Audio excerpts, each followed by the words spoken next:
This program is designed to provide general information with regards to the subject matters covered. This information is given with the understanding that neither the hosts, guests, sponsors, or station are engaged in rendering any specific and personal, medical, financial, legal, counseling, professional service, or any advice. You should seek the services of competent professionals before applying or trying any suggested ideas.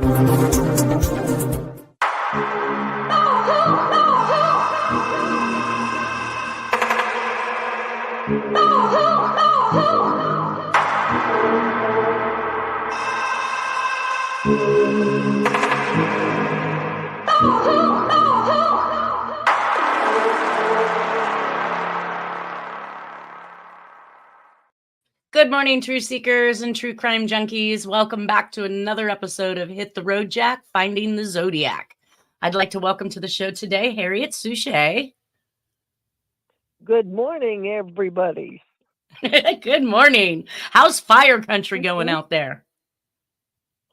It's actually like my feral farm cat that I'm now taking care of has predicted, we got a slight early fall. So instead of 110 during the day, it's 92 during the day. Right. It's a lot better. Right. It is feeling much nicer out there. I have somebody getting ready to cut trees around my house today for me, and I hope we don't hear him in the middle of the podcast, but I'm excited to get some early fall work done. I want to catch everybody up. I spoke last week in regards to the wrongful conviction case that I've been working on with the gentleman whose DNA seems to have been planted at the scene of the crime. And I love that this falls right on into, murder and chaos and all the things that we see the cops will do to implicate somebody who wasn't even part of it. But he sent me an additional letter because I wrote back to his last one where he said he is completed a writ of habeas corpus requesting that his case be looked at again due to actual innocence. And in his new letter he sent back to me, he says, hi, it's Friday afternoon, 8/9/2024. I will mail this letter to you with first outgoing mail on Sunday night, 8/11/2024. I received your 7/30/2024 letter. Thank you so much. I really appreciate it. In a couple of days, I will write you more about how the prosecutor falsified evidence, withheld exculpatory evidence, and knowingly presented perjured testimony at trial. Oh, gosh, you guys, I have goosebumps all over my body just because we know that Jack admitted to Dennis that there were people who had taken the rap for his crimes. And we're going to soon talk about, I'm not sure where I'll slide in Henry Lee Lucas and his ability with the Texas Rangers to attempt to close more than 200 murders across the United States on one person. So if the Rangers thought that it was possible to close all these cases on one person, then isn't it plausible allowed other people to take the rap for crimes they didn't commit? We're going to actually get into and talk about D'Angelo today, I think, if we make it far enough into the presentation. But one more piece of great news. Let me see if I can hold this up here. Oh, there we go. This is my new plaque I just received from the Marquis Who's Who International. So it's worldwide. Publications Board certifies that Nanette M. Bartow, CQDE, has hereby been approved as a subject of biographical record in Who's Who in America. Inclusion in which is limited to individuals. Let me finish. Inclusion in which is limited to individuals who possess professional integrity, demonstrate outstanding achievement in their respective fields, and have made innumerable contributions to society as a whole. That is, I got goosebumps again. It's Goosebump Day. All right, let's get to this here presentation. Yay. Thank you. I was very excited myself. Now, of course, I paid for that expensive plaque because even if they recognize you, you have to pay to be a member. But I am now a lifetime member, so I'm golden. Last week, we left off reading parts of Jack's work comp. I think it was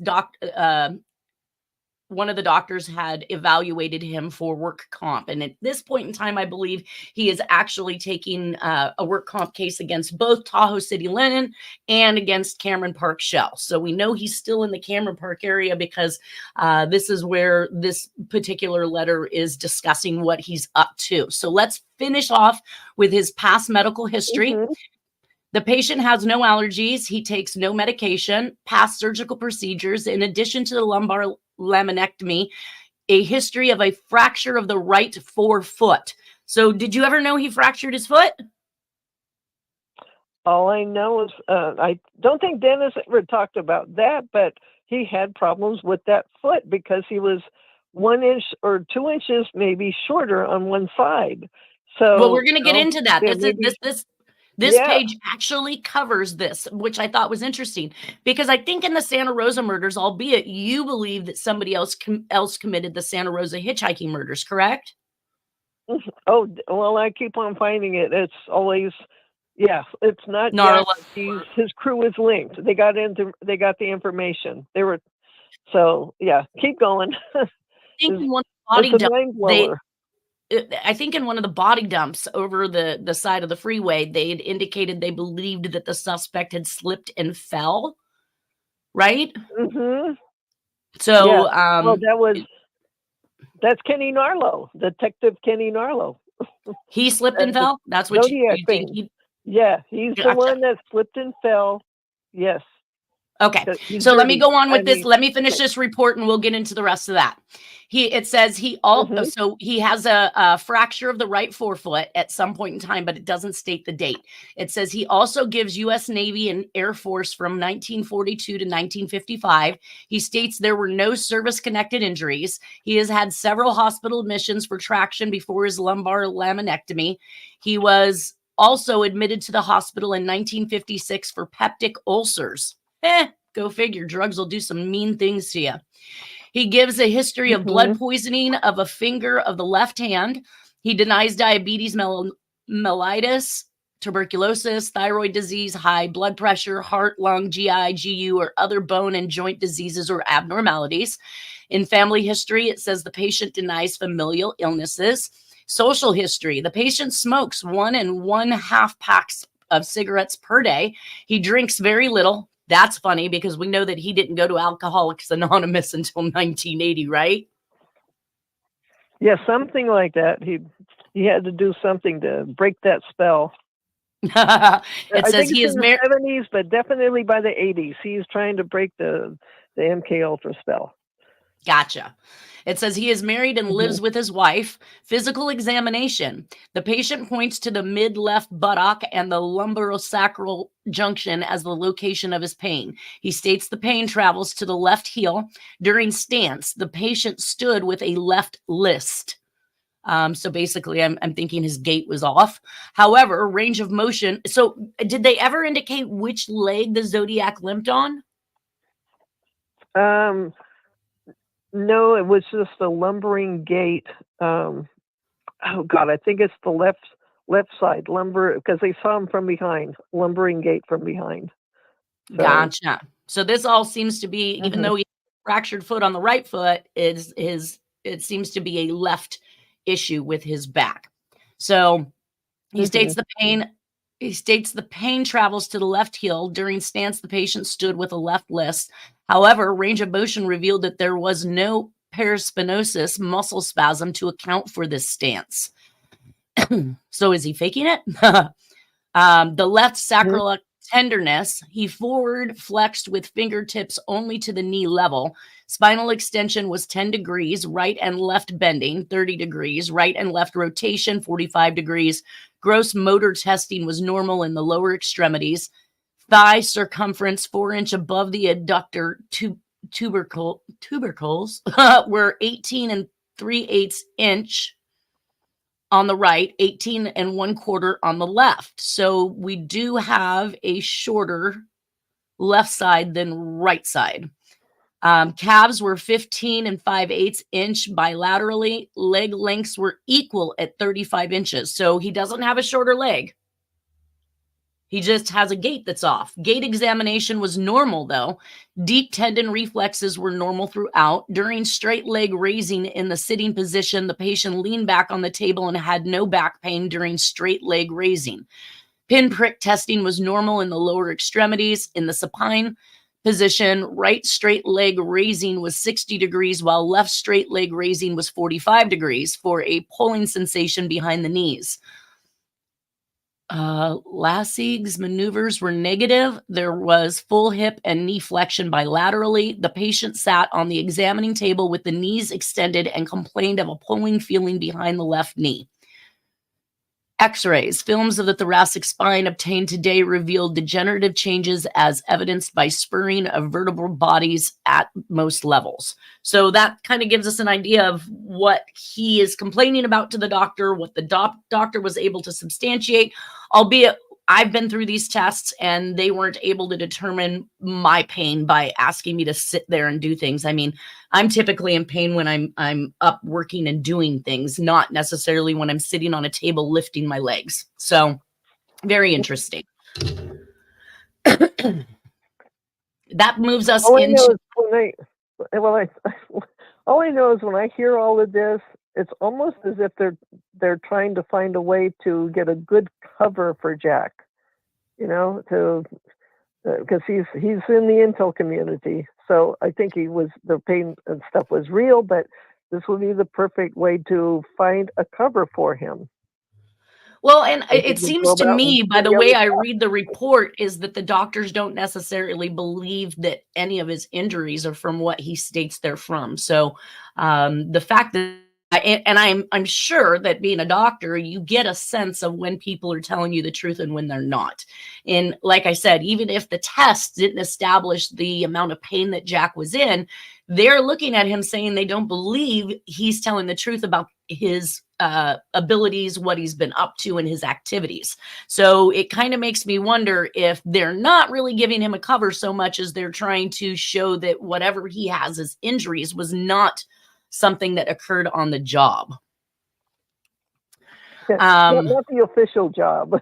So right. I'm laughing when I think about that too. Yeah, it didn't happen when he jumped out the plane.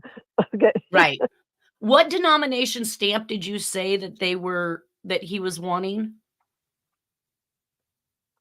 Denomination. Oh, okay. That's the 2-cent Washington 1908 series. I mean, do you really want to go over that again? No. Actually, yeah. Hold on. I don't know how this happens to me, but I luck out and information comes my way. I'm going to be reviewing and examining a letter from 1915, and guess what stamp is on it? The Washington 2-cent 1908 series, GMAC perforations, Cincinnati, Ohio. I know it all by heart because I've seen it so many times. I got a freaking dang book out of that. And you know what's crazy is that evidently the person that I'm going to be looking at is of Russian and Jewish descent, and he came here to America and was part of the communist movement. So it's going to be extremely interesting to actively examine this letter to authenticate it from that time frame. But I was told yesterday that the envelope that he sent me, and I think it's sitting in my email right now, has a 2-cent stamp on it. And I was like, oh, I got to ask Harriet. All right. So we're going to get back to this. Tell them don't link the front of the stamp. Started getting worried when people started hearing about that. Well, let's see if there's those stamps. No, don't do it. I'm assuming somebody already licked it because these weren't self-adhesive back in 1915. So somebody had to lick this stamp, and maybe they had some fun. I don't know. The stamp is linked on the back. You're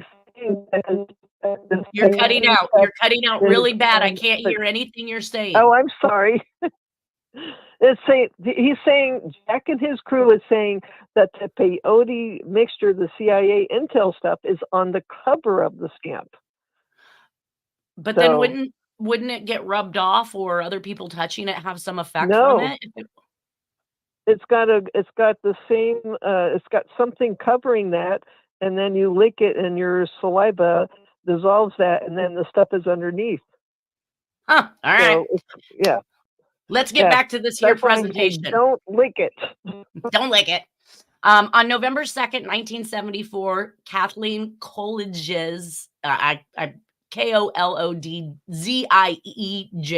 I do not know how to pronounce that, is abducted from Main Street near Vault Bar in Cobleskill, New York. So this is what I believe is one of the last murders in the New York area. And we know Jack is off. He's not working, and he is fighting for his disability, and he is just basically probably playing and running amok. So he definitely isn't grounded in some place where it requires him to be there, and he can literally be across the United States within, what we say, the trip on Route 66 all the way out. Was it Route 66 out all the way across the United States? It goes all the route. Yeah, 66 goes all the way up in towards Chicago, but you have the new interstate system by then. So yeah, you can be across 74 in 3 days. Yeah, right. You can or less if you're doing drugs. Mm-hmm. Yeah, that's what I'm saying. 3 days. I knew some people. I wasn't me, but I know some people who did it. Was it? I think when I mapped it out, it was something like 28 hours straight. If you were to drive it straight. So. I know that 3 days is obviously more applicable because you'd probably drive about 8 hours a day and stay the night somewhere. But I think that Jack would travel straight on through in some cases. At least he showed to do that. Oh, hold on one second. We got Nolan calling in. I'm in the middle of the podcast. Oh, right.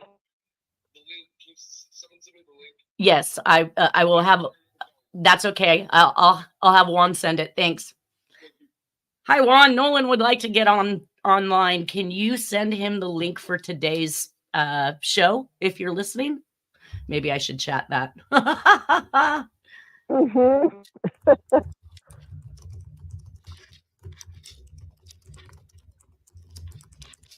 All right. Oh, sending now. Keep the show going.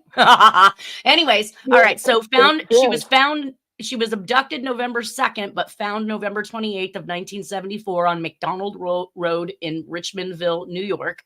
She was lying on a stone wall. I kind of went all the way back to Bauerdorf's confession letter being found on a stone wall.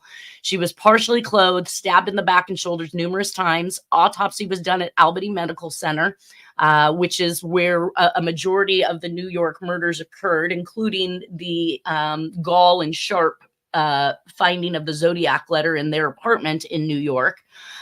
It was literally, I want to say, a block or so from Albany Medical Center. Let's see. Other murders were dumped here when we have the Letterman General Hospital nurse and key punch operators in San Francisco, Sutter Memorial Hospital, Sacramento nurse, Donna Lass, nurse from Letterman General Hospital. So we have all of these hospital connections. We also have the bar in the situation, which is just like the Veterans Hall, the Legion, and the other bar establishments that we see where if we even go back to Bauerdorf's confession letter, the suspect said, "You'll find me at the bar," basically. This is the last of what I believe to be the Freeway Phantom murders forever. That completes the Z murder map scheme. With a possible stop in Michigan to see Carol Settlemyre, I wondered whether or not this is when he would have hit her up. We do have her phone book to look at when we get into the Oakland County child killers stuff, but there were some similarities in the handwriting between the Donna Lass Christmas card and the handwriting. So let's see here.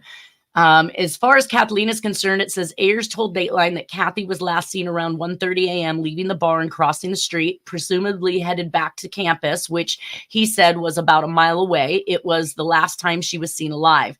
Just hours earlier, Kathy's mother, Hattie, had spoken with her daughter, asking her not to go out, to instead stay home and study.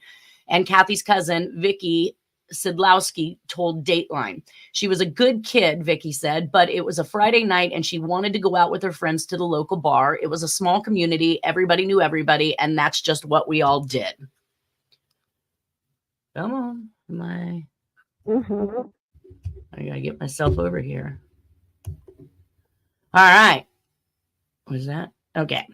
Now, on December 18th of 1974, we have another woman that goes missing, Janet Gold, 28 years of age, at the Highland Steakhouse bar. Again, it's a bar, and it's near Big Bear in the Santa Barbara, California area. So if everybody can see travels, this is like Jack traveling across and back in as these things occur.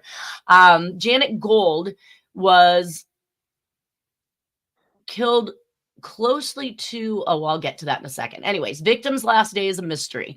Santa Maria. Investigators are trying to learn where a Big Bear Lake woman spent the 3 weeks between her disappearance and murder, a Santa Barbara County Sheriff's detective said yesterday. An autopsy has revealed that Miss Janet Gold, 28 of Big Bear Mobile Home Estates, Space 5, probably died 3 or 4 days before her body was found on January 13th. So she went missing on December 18th and was not found until January 13th and had died within 3 to 4 days of her body being found. So this is another thing that we saw with the Oakland County child murders that we're going to be talking about, and some of the other crimes where the victims, let's go back to Black Dahlia. She was also, it was said that she was also kept or tortured for X amount of time before her body was actually found, right, Harriet? Mm-hmm. Yep. Something like 9 days or something like, yeah. So it was several days, and so about 9, 10, and that a baby was taken out of her womb too before she was butchered. Ew. So terrible. Pretty bad. Yeah. Yeah. It says her husband reported her missing December 19th after she failed to return from a shopping trip in Big Bear. Her car was found locked and apparently undisturbed in the shopping center. The body was found in brush at the bottom of an embankment, which is a lot of the things we see with the Santa Rosa hitchhiker murders. Investigators said Miss Gold died of multiple stab wounds in her heart and other vital organs. No motive for the killing has been determined. Did you have any information on Janet Gold? No, these are some of the ones that are going to, have to be tackled in the next month or so when I get to school. Oh, gotcha. So, okay. Because I'm seeing so much stuff forming in my head as you're doing this, and I'm wondering which costs. What are we going to find, anyways? So keep going. Okay. So lawmen seeking clues in Big Bear murder. Big Bear authorities have asked help of area residents in getting information concerning a murdered Big Bear Lake woman who was last seen alive here December 18th. Miss Jane Judith Gold was found stabbed to death January 13th north of Santa Barbara. Her nude and partially decomposed body was discovered in a bush at the bottom of a roadside embankment. So she's basically from Big Bear Lake, but then is found in Santa Barbara County. Her nude and partially decomposed body was discovered in a bush at the bottom of a roadside embankment. Investigators have uncovered no substantial leads in the case. We can't even figure out how she got out of Big Bear. Santa Barbara County Sheriff Sergeant Don Discus said yesterday. Miss Gold left her mobile home estate's home at about 7 p.m. on December 18th to go shopping and was later seen leaving the bar of the Highland Steakhouse in Big Bear. She left the bar alone, but she was seen inside talking with a tall, thin man, investigators said.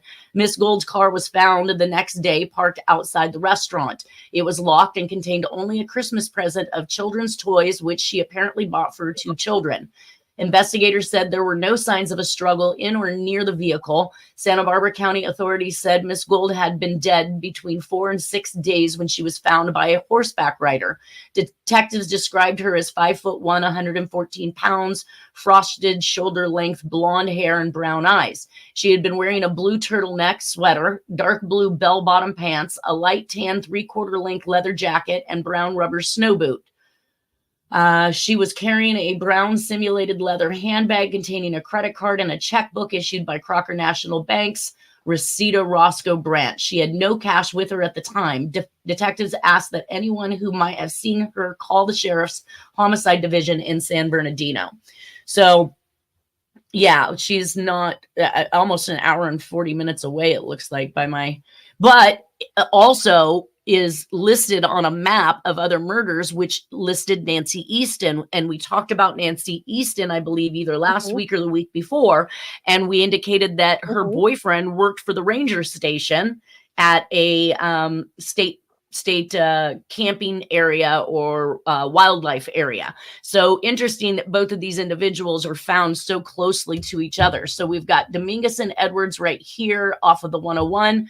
We've got Janet Gold found here off of the 101. And then we have Nancy Easton, which that says Crestline. Let me see if I can make no, I can't see. Lake Arrowhead. I want to say, there's Big Bear Lake. So Nancy Easton is literally just probably within an hour, her body is found from Big Bear Lake. So no leads. No. Say something about Janet Gold. Can I say something about Janet Gold? I can't hear you. Your sound is very bad, and I can't let you keep. Yeah, it's garbled. It's sounding horrible. I don't know what the problem is. Did they find any of Janet Gold's belongings or clothing? It indicated that. I think it indicated that said what she was wearing. They didn't say what they found. Yes, but I think that disappearance. I thought it said that her stuff was locked inside her car. No, just the gifts for the kids. I think they said what she was wearing, but she was found nude. But they didn't say if they found her purse or clothing. That's what I wanted to say. She was carrying a brown simulated leather handbag containing a credit card and a checkbook. She had no cash with her at the time. So I don't know if if they're just telling us what her husband believed she left with. Yeah, I don't know. All I know. Unclear. Go ahead, Harriet. All I know is it sounds. Oh no! All I know is it's very, very, a lot like what Eva Blau was wearing. So. A lot of this is often just stories. Then you anagram all this stuff. But anyway, the clothing, all this stuff, a lot of Eva Blau and Jack. You can't hear. We can't hear you, Harriet. I don't know. Oh, you can't. No, you keep cutting in and out. You're cutting in and out. I'm cutting. Wow, that's cell service today. I heard that. I think it's a lot like Eva Blau. Yeah. Yeah, I mean, when I looked at some of this stuff, let's see. 3/4 length leather jacket, brown rubber snow boots. She was carrying a brown simulator. Yeah, it doesn't really indicate what they found with her. If she was found nude on a nude, I don't know. Anyways, no, let's see if the next article says no new leads in Big Bear woman's death. Santa Maria, Santa Barbara County Sheriff's deputies have been unable to uncover any substantial leads in the investigation into the stabbing death of a Big Bear Lake woman whose body was found January 13th northwest of Santa Barbara. Miss Janet Judith Gold, 28 of Big Bear Mobile Home Estate, Space 5, was last seen alive December 18th when she left a restaurant bar in Big Bear. Her nude, partially decomposed body was dumped down a roadside embankment in a secluded area near the community of Buellton. Investigators said she had no relatives or close friends outside the Big Bear area and had apparently experienced no marital problems. Her car was found locked and undisturbed in front of a Big Bear restaurant she had visited alone. Detective Ron Gardner said there is no evidence the woman had been sexually assaulted. So again, we have somebody who's abducted, who's held, who's killed with no signs of sexual abuse, which is why I include these in this particular case with the Zodiac, because we know that if there was an attempt to make it look like they were sexually assaulted, there was certainly no DNA or any type of bodily fluids found that would have indicated somebody had had sex with them. So it was likely that they were just penetrated by an object to make it look like it was a sexual crime. Ooh, we got more. Body discovered. Reserve Sheriff's Deputy Jerry Carroll points to the spot where the body of Janet Judith Gold, 28 of Big Bear, was discovered late Monday afternoon. Body was located about 6 feet down an embankment off an access road approximately 100 feet of South Highway 246 and 2 miles west of Buellton. Deputies sectioned off the surrounding area as the search for clues continued late into Monday night, and on Tuesday, Miss Gold was the victim of a stabbing, and investigation will continue in Big Bear and Santa Barbara County areas. Big Bear woman found murdered 2 miles west of Buellton. The discovery of the nude body of a young woman brought sheriff's deputies to an isolated brush area approximately 2 miles west of Buellton late Monday afternoon, where an extensive search was initiated for clues to the identity of the victim and motive for her stabbing. The woman, identified Wednesday as Janet Judith Gold, 28 of Big Bear, was discovered by a rider exercising her horses About 4 p.m. Monday, deputies said. The body was found approximately 6 feet off a paved access road and about 100 feet off Highway 246. The entire area was roped off by sheriff's deputies who began a search which lasted late into Monday night.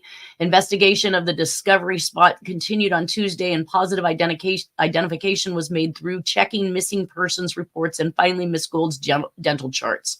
Miss Gould was married and the mother of 2. She had been missing from Big Bear since December 18. The woman, deputies said, could have been dead from 4 to 7 days or even longer. Recent weather conditions in the area have retarded the decomposition process, complicating the work of the pathologist. Pathology reports will be completed to determine the approximate time of death and whether she had been the victim of a sexual attack, it was said. The investigation is continuing, so I'm still not getting that information. Here is Judy Bowers, reporter, says, let me see if I can skim through this. 29 years old, a wife, mother, family drove or moved to Big Bear in 74. She was a hairstylist by trade, was a stay-at-home mother with her 2 young daughters at the time she was killed. When Glenn arrived home after work, Janet asked him to go Christmas shopping so they could pick up some things for the girls. Glenn was tired and convinced his wife that if he went, they would have to take 7-year-old Marianne and 2-year-old Jennifer along so there would be no surprises. So Janet went alone. Marianne, who prefers not to have her last name used because she says there is still a killer out there, doesn't want her mother's memory to fade. Janet went shopping, but first stopped at Big Bear Lake Fire Department. Janet's daughter says the department was hosting a holiday party on December 18th, and Janet knew some of the firefighters. The young mother used to take walks with her daughters, and the family would often stop at the fire station during their outings. A plastic fire truck was found inside Janet's car the night she disappeared. According to stories published in the Grizzly January, Janet was last seen around 7 p.m. She went to the village to shop, then apparently stopped by the Highlanders Steakhouse for a drink. Johnson lived in Lake Arrowhead when her sister disappeared. She and her husband, Bob, owned the construction company Janet's husband worked for. Janet's car was found in the parking lot of the Highlander with toys inside. The car was locked and the keys were inside. So we found her car keys. Keys are inside. Interesting. Right. Right. That may have led to her being abducted. She probably needed help Maybe to get in her car. Locked herself out, right? Yeah. Let's see. The story of the Grizzly regarding Janet's disappearance stated that the patrons and employees of the Highlander were interviewed, but no one remembered seeing Janet enter the restaurant. Johnson is quoted in the story saying Janet might have used the name Kathy at the Highlander. The story also stated that Janet didn't take any personal belongings with her when she left. So personal belongings, like her purse. Her body was discovered January of 1975, been stabbed to death. No one's been arrested. Vivid memories. I remember wearing a dark rusted colored turtleneck sweater. So now we saw that the newspapers reported blue, and her daughter saying that she remembers that her mother was wearing a dark rust colored turtleneck sweater, jeans, and knee-high boots with her jeans tucked into the boots, which is interesting because I just thought to myself as I was reading the article that said she was wearing bell bottoms, I thought I read that she had her jeans tucked into her boots. You can't tuck bell-bottom pants into knee-high boots. I'm sorry, but you're going to look a bit ridiculous. You're going to stand out like a sore thumb. Somebody's going to remember. And a blazer-style leather jacket. The newspaper article states Janet was wearing a powder blue turtleneck and dark blue slacks. So yes, the newspapers are saying one thing, her daughter is saying another. Janet also had a purse from Mexico, a hobo-style bag. We had twin purses. The purse wasn't inside the car when it was found. And the jewelry that belonged to her mother was inside the bag and was never located. So somebody must have taken her purse. Yes. Janet's disappearance wasn't noticed right away, blah, blah, blah, blah, blah. How are you not going to notice your mom being gone overnight? Evidently she did. Or your wife. Yeah. She just went Christmas shopping. She should be back that evening. Another strange thing is after her mother's body was found, Marianne went to live with her maternal grandmother, and Jennifer and Glenn left the state. So Weird. Husband and daughter leaves the state while one daughter goes and lives with the grandmother. Huh. The connection to a dead mother and the life she knew was broken. Marianne wants answers. So it gives someone to call. So 35 years ago, let's see. I don't see anything else in this. All right. That brings us to the Donna Lass greeting card. So December 27th of 1974, this card is written to, I believe, it's Donna Lass's sister, Harriet? Mary It's Pilker? supposed to be to her sister. So I think she did get one in 74, but what we see, what they've done is all laid out, and it's a facsimile, including everything. So, but yeah, so I do believe that the card was at one point sent to her, but the Gotcha. double stamps is, anyways, keep going. Because No, I it's got on that the- ready on the- in case you need it. On the Christmas card front shows pine trees in the snow, and we know that the 12th victim card indicated upside down and around in the snow and look beyond the pines. So this was kind of hitting home and a reference to that particular postcard that was sent by the Zodiac. And it says, holiday greetings and best wishes for a happy new year. Best wishes, St. Donna and Guardian of the Pines. I'm not sure who would write this to somebody who lost their sister. I mean, it doesn't sound like a condolence. It's wishing them well and calling Donna the guardian of the pines. How would they know this? How would some stranger know that she was the guardian of the pines, or that her body would be found off of 80 and 20 up near Nyack? Kind of odd, I would think. Yep. At any rate, it is addressed to Mary Pilker, 1609 South Grange, Sioux Falls, South Dakota, and it is double stamped, as Harriet said, with two 10-cent stamps, which are Christmas stamps, and it looks like a sleigh being pulled by a horse. So we have your solve. Do you have that available to read? I'm trying to find it. It's here. God, come on now. Go ahead and start reading it, because I'm trying to find it here. So you have a lot of work on this, obviously. You included the information from the card and the envelope, correct? Yes. Trying to see if I can see. Burial under tree, sky above, not temporary. NOHV Mountain LLLEPI is, oh, I'm not going to be able to read that. I can read it. Hold on. Let me see what I got here. Come on. I do have one for the card, but I cannot make out the one for the envelope. So you're going to have to read that for us. Okay. The envelope decoded says, come on now.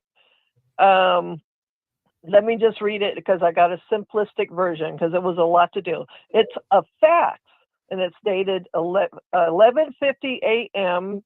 White House, and the carbon copy was sent to Veterans Administration Hospital, Sioux Falls, South Dakota, grieving Donna Lass' sister, Mrs. Mary Pilker, and he's pouring his heart out. He's saying, "Oh, how my conscience hurts."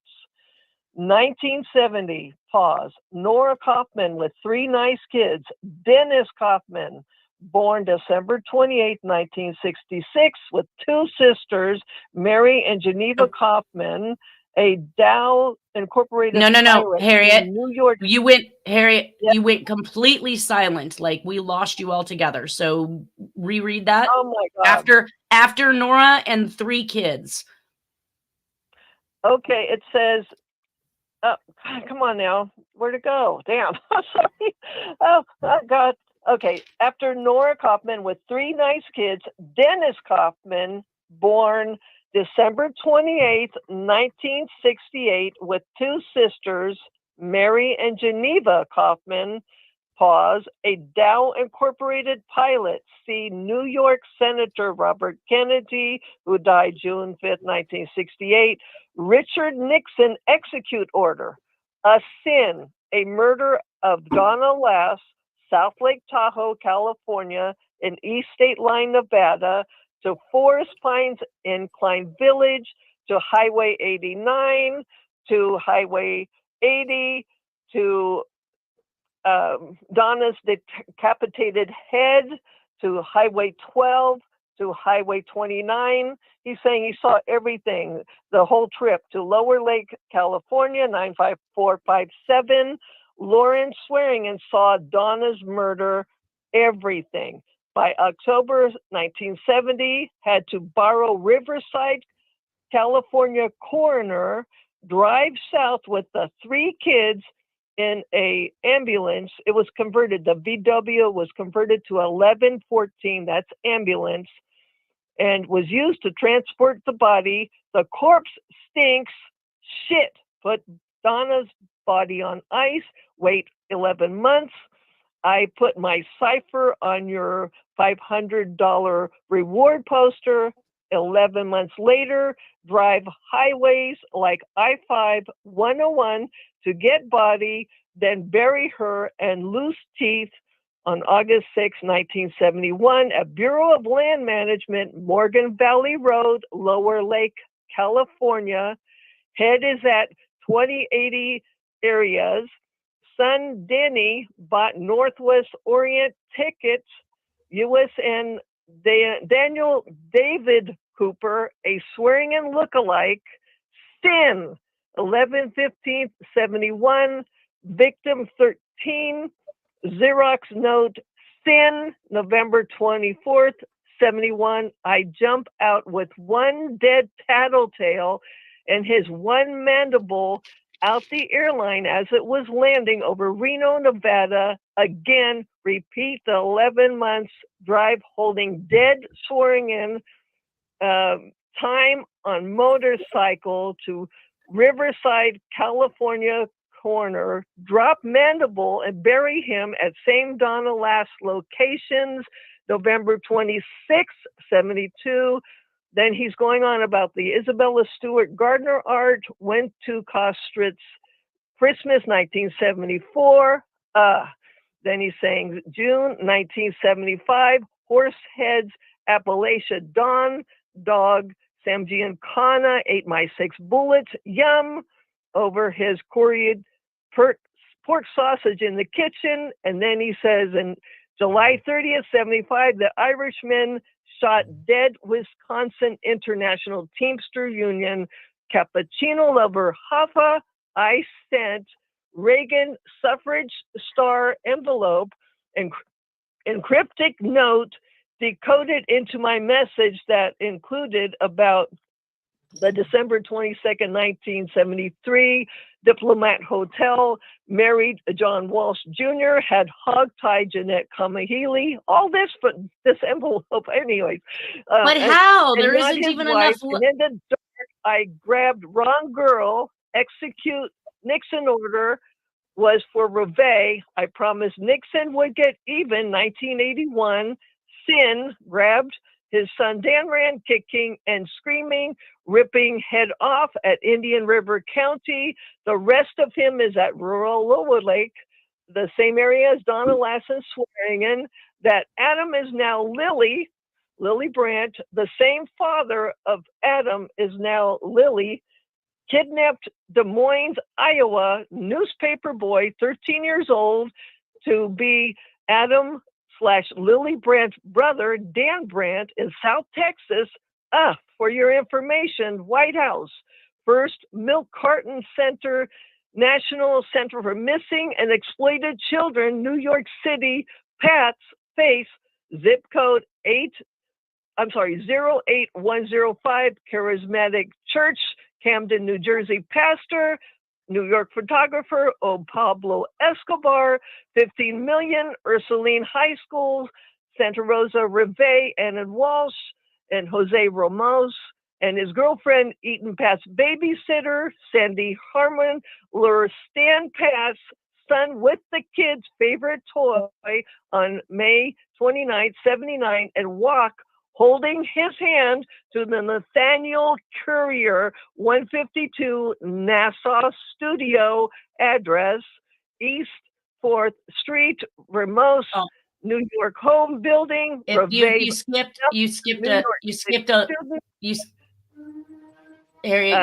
statement. It said Courier 152 Nassau Studio address, then fed Eaton a strychnine laced chocolate Easter bunny at Unit 15, 234 East 4th Street, Ramos, New York, home building. All right, now continue. From Reeve Dump. Oh, hold on 1 second. Here we go. It's coming. Okay. The courier. Well, he's saying that they fed strychnine to Eaton Pat's, an Easter bunny, and then his body dumped like rubbish at Santa Rosa Weeks Creek. That's the hitchhiker murders, all that area.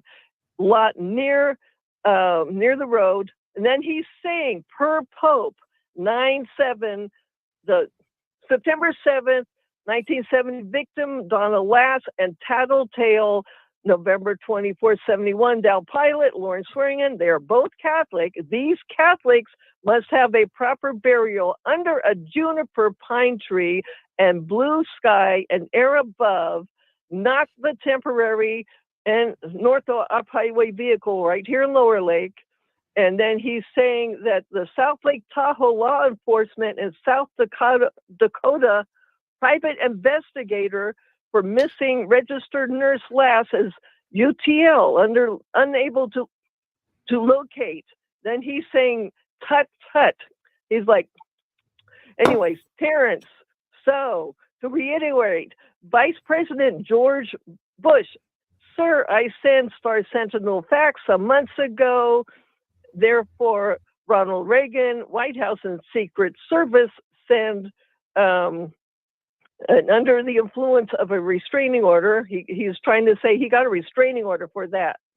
Anyways, trying to ask Reagan a favor, if he'd please search with global spatial image interpretations in the Western Tahoe National Forest, the Donner Pass and Camp Spalding Sierra area. It's basically saying search for those remains because they're supposed to be buried underneath this particular tree. Guess where those trees were? Dennis recalled Mount Occam. And those trees, juniper trees, are in that area. Those juniper trees so there's something about the Mount Occam property. So the area of and in northbound Highway 80, Highway 20 as snow now is not around or covering U.S. run roads. Please search for the Dow Pilot mandible and Donna Lass head. Thank you, Tarrance.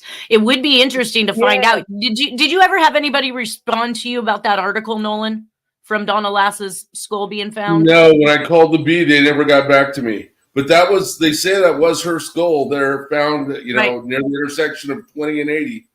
Yeah, yes, absolutely. So interesting that these solves that Harriet has had that was showing the 80-20 split, we went and visited years ago before they ever even announced that the DNA yielded that this was Donna Lass's skull. So it was obviously long after. I want to say they found the skull in 1984, but it hadn't been tested until here in this last, was it this year? It was this year, right? That article came out? Yeah.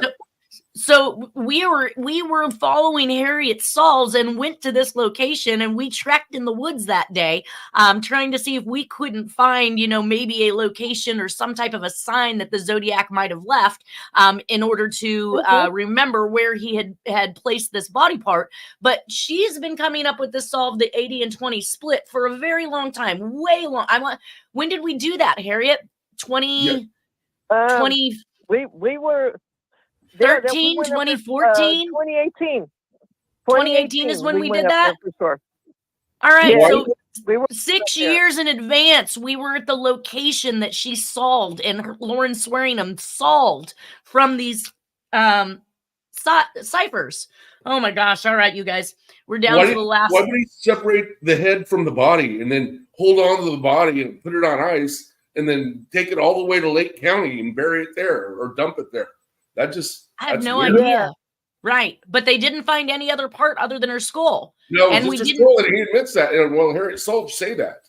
And we didn't get to find out. You were going to check to see if we could find out whether or not teeth were involved, and we just haven't gotten those answers yet. Right. And he's saying that they weren't, that the teeth were with the body. No, he's saying there was no teeth, that he took the teeth, right? Yeah, he took the teeth, and the teeth were with the body. Yeah. But we don't. I haven't heard from the writer and the bee whether or not the teeth were with the skull or not. But they didn't mention the teeth in the article. So right. No. Well, that was an extremely long solve for a very short Christmas card. So I'm not sure how you came up with all that information. But that's it, you guys. It's the end of the show, Harriet. I'm sorry. Unfortunately, it's 10:50. I have to let everybody go. Thank you. Yes, thank you to everybody. Have a wonderful weekend. Thank you, Nolan, for joining us, and we will see you all next Friday as we continue this saga. Take care. Bye. Have a good weekend.